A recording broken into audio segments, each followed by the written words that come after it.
बच्चा बच्ची या केटाकेटी भनेपछि सबैको उस्तै रहेछ नि जस्तो लाग्यो मलाई। यहाँ हेर्नुहोस् त, यो हात्तीको बच्चा कस्तो मजा चिप्लेटी खेल्दैछ, लड्किरहेछ। यहाँबाट एउटा चाहिँ सजिलोसँग लड्क्यो, अर्को चाहिँ लड्किन चाहिँ उसले धौधौ भइरहेको छ, कोसिस गरिरहेछ माथिबाट चाहिँ। तर रमाइलो त कति रमाइलो है। तर जस्तो जे भए पनि बालापनै रमाइलो के।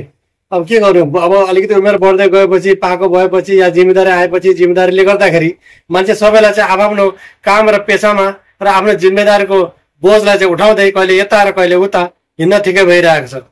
तर जस्तो जे पनि बालापनै चाहिँ हो, चाहे जसको सँगै होस् होइन। यो सेम जनावर पनि लागु हुन्छ जस्तो लाग्यो मलाई। यो जनावरको बच्चा, यो हात्तीको बच्चा कस्तो मजाले चाहिँ खेलिरहेको छ, चिप्लेटी खेलिरहेको छ, उसलाई पनि केही पनि छैन, भोक्न भकारी सोक्न सुर्ता भने जस्तो ताल छ।